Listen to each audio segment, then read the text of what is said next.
शुक्लां ब्रह्म विचारसार परमाद्यां जगद्व्यापिनीं वीणा पुस्तकधारिणीं अभयदां जाड्यान्धकारापहां हस्ते स्फाटिकमालिकां विदधतीं पद्मासने संस्थितां वन्दे तां परमेश्वरीं भगवतीं बुद्धिप्रदां शारदां। श्री महागणाधिपतये नमः। श्री महासरस्वत्यै नमः। శ్రీ గురుభ్యో నమః. సెప్టెంబర్ 2026 సంవత్సరంలో గోచార ఫలితాలు ఎలా ఉన్నాయి అనే విషయాన్ని గనక మనం చూసినట్టయితే, ప్రథమంగా ఈ సెప్టెంబర్ మాసంలో గ్రహస్థితి ఎలా ఉంది? ఈ గ్రహస్థితి అనుకూలంగానే 12 రాసుల వారికి ఫలితాలు ఉంటాయి కనుక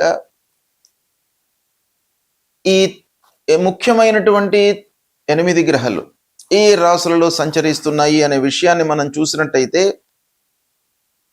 సెప్టెంబర్ 17వ తారీఖు వరకు సూర్యుడు సింహరాశిలో సంచరిస్తున్నాడు. తదనంతరం కన్యారాశిలోకి ప్రవేశించి మాసం చివరి వరకు కూడాను కన్యారాశిలో సంచరిస్తున్నాడు. ఇక కుజుడు 18వ తారీఖు వరకు మిథున రాశిలో సంచరిస్తున్నాడు. తదనంతరం కర్కాటక రాశిలోకి ప్రవేశించి మాసాంతం కూడాను కర్కాటక రాశిలో ఉంటున్నాడు. ఇక బుధుడు 7వ తారీఖు వరకు సింహరాశిలో సంచరిస్తున్నాడు. తర్వాత కన్యారాశిలోకి ప్రవేశించి 26వ తారీఖు వరకు కన్యారాశిలో ఉంటున్నాడు. 26 తర్వాత మళ్ళీ తులారాశిలోకి ప్రవేశిస్తున్నాడు. మాసం చివరిలో తులారాశిలో 4 రోజులు సంచరిస్తున్నాడు. ఇక గురు భగవానుడు 2 జూన్ నుండి కర్కాటక రాశిలోకి ప్రవేశించాడు గనక ఈ సెప్టెంబర్ మాసం లోపల కూడాను కర్కాటక రాశిలో సంచరిస్తున్నాడు. శుక్రుడు 2 సెప్టెంబర్ నుండి తులారాశిలోకి ప్రవేశించి మాసం మొత్తం కూడాను తులారాశిలో సంచరిస్తున్నాడు. శనైశ్వరుడు మీనరాశిలో వక్రించి సంచరిస్తున్నాడు. రాహువు కుంభరాశిలో సంచరిస్తున్నాడు. కేతువు సింహరాశిలో సంచరిస్తున్నాడు. ఈ విధంగా సెప్టెంబర్ మాసంలో ఈ ముఖ్యమైనటువంటి గ్రహాలు ఈ రాశుల్లో సంచరిస్తున్నాయి. ఈ సంచారాన్ని దృష్టిలో పెట్టుకొని 12 రాశులలో జన్మించినటువంటి వారికి ఫలితాలు ఎలా ఉంటాయి అనే విషయాన్ని మనము తెలుసుకుందాం. వృశ్చిక రాశి వారికి సెప్టెంబర్ మాసంలో గోచార ఫలితాలు ఎలా ఉన్నాయో తెలుసుకుందాం. ముఖ్యంగా వృశ్చిక రాశిలో జన్మించినటువంటి పురుషులకు ఈ సెప్టెంబర్ మాసంలో గ్రహస్థితిని గనక చూసినట్టయితే, సూర్యుడు దశమ ఏకాదశ స్థానాలలో సంచరిస్తున్నాడు. ఇది చాలా అనుకూలమైనటువంటి సంచారం, బాగా కలిసి వస్తుంది. ఇక కుజుడు అష్టమ భాగ్యస్థానాలలో సంచరిస్తున్నాడు. అష్టమ స్థానం చాలా ప్రతికూలంగా ఉంది. భాగ్యస్థానము మధ్యస్థంగా ఉంటుంది. బుధుడి యొక్క అనుకూలత 10, 11, 12 స్థానాలలో కలిసి వస్తుంది. గురువు 9వ స్థానంలో సంచారం చాలా అనుకూలం. శుక్రుడు 12వ స్థానంలో అనుకూలం. శనైశ్వరుడు 5వ స్థానంలో ప్రతికూలం. రాహువు అర్ధాష్టమ స్థానము, కేతువు 10వ స్థానంలో ప్రతికూలంగా సంచరిస్తున్నారు. ఈ విధంగా గ్రహస్థితి ఉంది. ఈ స్థానాలలో సంచరిస్తున్నాయి కనుక వీటి యొక్క ఫలితాలు ఎలా ఉంటాయి అనే విషయాన్ని కనుక మనం చూసినట్టయితే, సూర్యుడు చాలా అనుకూలమైనటువంటి స్థితిలో ఉన్నాడు ఈ సెప్టెంబర్ మాసంలో వృశ్చిక రాశి వారికి. గురువు కూడాను 9వ స్థానంలో సంచరిస్తున్నాడు. ప్రధానమైనటువంటి గ్రహాలు సూర్య భగవానుడు, గురు భగవానుడు, ఈ ఇద్దరు కూడాను చాలా అనుకూలమైనటువంటి పవర్ఫుల్ పొజిషన్లో ఉన్నారు గనక వృశ్చిక రాశి వారికి బాగా కలిసి వస్తుంది. ఉద్యోగంలో గుర్తింపు లభిస్తుంది. మీరు చేస్తున్నటువంటి పనులకు ఆకర్షితులై యాజమాన్యంతో కానివ్వండి, అధికారులతో మీకు ఆదరణ బాగా పెరిగేటువంటి అవకాశాలు ఉన్నాయి. ఆదాయం ప్రపోర్షనల్గా పెరుగుతుంది. లాభాలను పొందుతారు. చాలా సంతృప్తిగా ఉంటారు. అయితే కుజుడి యొక్క అష్టమ స్థితి మూలకంగా కొంత ఆరోగ్యాన్ని మీరు నిర్లక్ష్యం చేయకూడదు. ఆరోగ్య విషయంపై జాగ్రత్త వహించండి. ప్రయాణాలు చేస్తున్నప్పుడు కానివ్వండి, వేరే వాళ్ళతో మాట్లాడుతున్నప్పుడు కానివ్వండి కొంత సంయమనంతో ఉండడం చాలా అవసరము. ఇక అదృష్టం కలిసి వస్తుంది. ధార్మిక పరమైనటువంటి పనులు మీరు చేపట్టే సూచనలు ఉన్నాయి. వ్యాపారం విషయం ఆలోచించినట్టయితే మీరు చేస్తున్నటువంటి పనుల లోపల, నిర్వహణ లోపల మీరు నైపుణ్యాన్ని ప్రదర్శిస్తారు. తద్వారా మీకు లాభాలు బాగా పెరుగుతాయి. ఆదాయ మార్గాలు అన్వేషిస్తారు. చాలా రూట్స్ మూలకంగా మీరు ఆదాయాన్ని పొందేటువంటి అవకాశాలు ఉన్నాయి. అయితే ఒక పక్కన అనవసరమైనటువంటి ఖర్చులు కూడాను గోచరిస్తున్నాయి కాబట్టి దాన్ని కొంత నియంత్రించుకున్నట్టయితే అన్ని విషయాల లోపల కూడాను మీకు బాగా కలిసి వస్తుంది. ముఖ్యంగా భాగ్యస్థానం లోపల గురువు, ధనాధిపతి, పంచమాధిపతి భాగ్యస్థానంలో సంచారం. ఇది చాలా పవర్ఫుల్ యోగం మీకు. తద్వారా పెద్దల యొక్క అనుగ్రహం మీకు లభిస్తుంది. అదృష్టం కలిసి వస్తుంది. ఉన్నత విద్యకై ప్రయత్నాలు చేస్తున్నటువంటి విద్యార్థులకు చాలా అనుకూలంగా ఉంటుంది ఈ సమయం. ఇకపోతే లగ్జరీ కొరకై మీరు ఖర్చులు పెట్టేటువంటి అవకాశం కూడాను ఒక పక్కన కనబడుతుంది. పిల్లల యొక్క చదువు విషయం లోపల మీకు అనుకూలత ఉన్నప్పటికీ దానిపైన మనస్సు నిలపడము, శ్రద్ధ చూపడము చాలా అవసరము. ఇంటి లోపల ప్రశాంతత కొరకై మీరు అనవసరమైనటువంటి డిస్కషన్స్ చేయకుండా ఉండడము, సమయాన్ని కుటుంబం కొరకు కొంత వెచ్చించడము చాలా అవసరంగా గోచరిస్తోంది ఈ సమయం లోపల. ఇక ఉద్యోగంలో చిన్న చిన్న మార్పులు కనబడుతున్నాయి.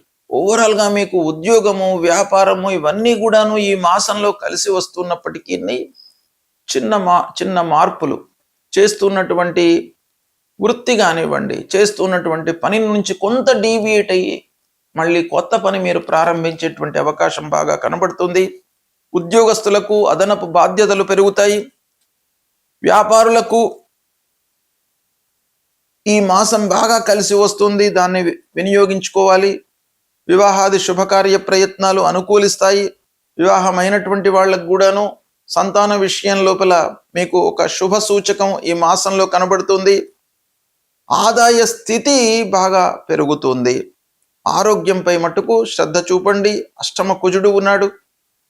ఇక ఆస్తుల విషయంలో, డాక్యుమెంటేషన్ విషయంలో కొంత జాగ్రత్తలు తీసుకోండి.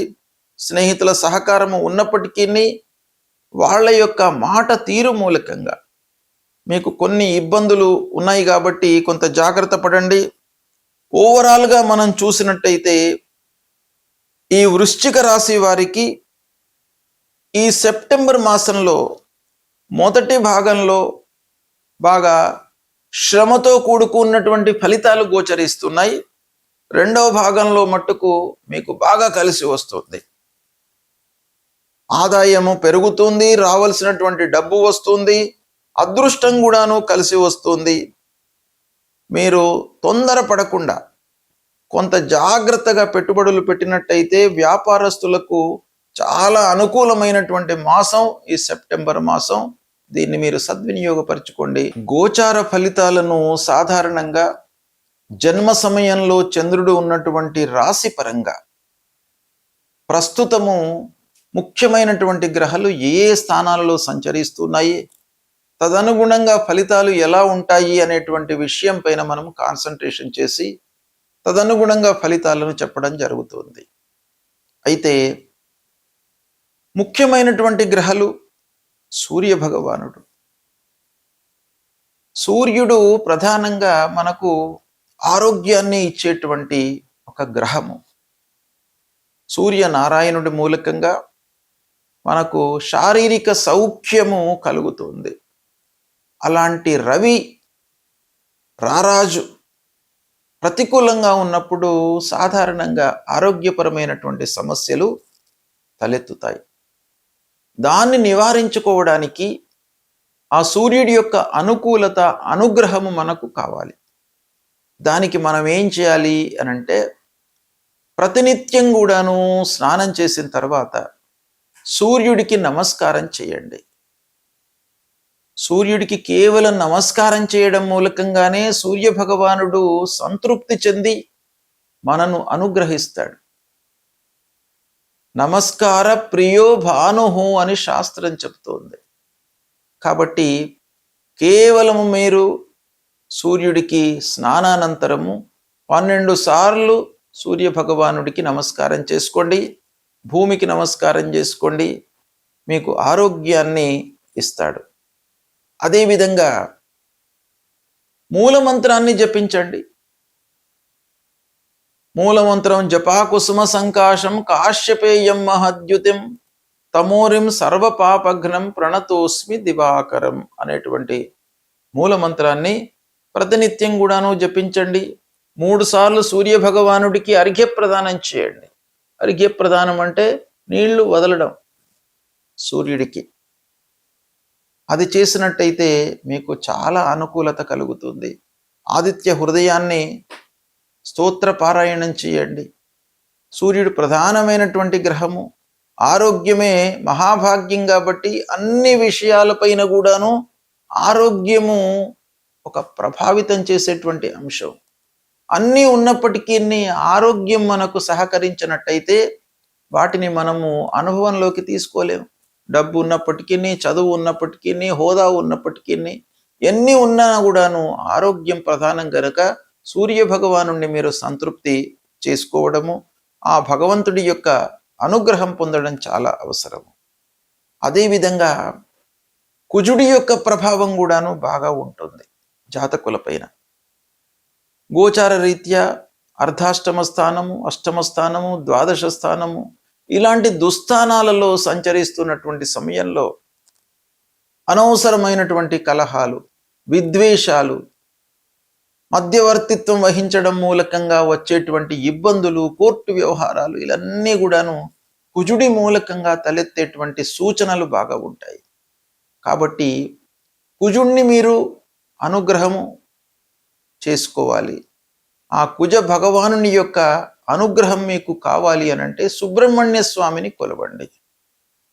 సుబ్రహ్మణ్య స్వామిని కొలవడం మూలకంగా మీకు మీ లోపల ధైర్య సాహసాలను ఇస్తూ అనవసరమైనటువంటి విషయాలలో తలదూర్చకుండా మిమ్మల్ని కాపాడుతాడు. అది చాలా ముఖ్యమైనటువంటి అంశం.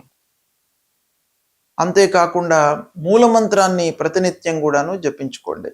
ధరణీ గర్భ సంభూతం విద్యుత్ కాంచన సన్నిభం కుమారం శక్తిహస్తంచ మంగళం ప్రణమామ్యహం అనేటువంటి మూలమంత్రాన్ని ప్రతినిత్యం చదువుకోండి.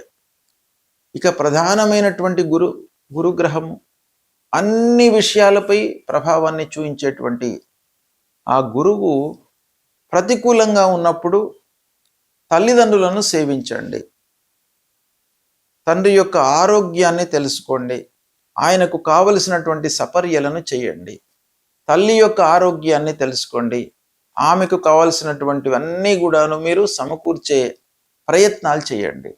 తల్లిదండ్రుల యొక్క అనుగ్రహమే గురువు యొక్క అనుగ్రహము. తల్లిదండ్రులకు నిత్యం కూడాను మీరు పాదాభివందనం చేయండి. తద్వారా వాళ్ళ యొక్క అనుగ్రహం మీకు లభిస్తుంది. ప్రథమ గురువులు తల్లిదండ్రులు. దక్షిణామూర్తి స్తోత్ర పారాయణం చేసుకోండి. దత్తాత్రేయ స్వామి యొక్క చరిత్రను పఠించండి. దత్తాత్రేయ స్వామి దేవాలయానికి వెళ్ళండి. మూలమంత్రాన్ని చదువుకోండి. దేవానాంచ ఋషీణాంచ గురుంకాంచన సన్నిభం వందనీయం త్రిలోకానాం తం నమామి బృహస్పతి అనేటువంటి మూలమంత్రాన్ని ప్రతినిత్యం కూడాను చదువుకోండి. ఇక శనీశ్వరుడు ప్రధానమైనటువంటి గ్రహము. అన్ని ఆటంకాలకు, ఆలస్యానికి, విఘ్నాలకు కారణమైనటువంటి వాడు శనీశ్వరుడు. ఎక్కువ రోజులు ఉంటాడు ఒక రాశిలో. కాబట్టి ఆ శనీశ్వరుడి యొక్క ప్రభావం మన పైన ఉండడం చాలా సహజం. కాబట్టి దుస్థానాలలో సంచరిస్తున్నటువంటి సమయంలో ప్రత్యేకంగా శని విషయమై హనుమాన్ చాలీసా ప్రతినిత్యం కూడాను చదవండి. ఆంజనేయ స్వామిని దర్శించండి. ఆంజనేయ స్వామి మూలకంగా మీ లోపల ఆలస్యము ఎంత కలిగినప్పటికీ, ఎన్ని విఘ్నాలు మీకు తలెత్తినప్పటికీ మీ లోపల ధైర్యము, సాహసము, ఏకాగ్రత, పట్టుదల నిలిపేటువంటి అవకాశాలు ఆ ఆంజనేయ స్వామి యొక్క అనుగ్రహం మూలకంగా మీకు కలుగుతుంది. కాబట్టి ప్రతినిత్యం కూడాను ఆంజనేయ స్వామిని దర్శించుకోండి, అమ్మవారిని దర్శించుకోండి, గణపతిని స్మరించండి. ఇవి చేసినట్టయితే మీకు గ్రహాల మూలకంగా ఉద్భవించేటువంటి దుష్ఫలితాలు అన్నీ కూడాను దూరమవుతాయి. భగవంతుడి యొక్క అనుగ్రహము, తల్లిదండ్రుల యొక్క అనుగ్రహం మూలకంగా మీకు మంచి ఫలితాలు ఉంటాయి. ఇవి ఆచరించండి. శుభం.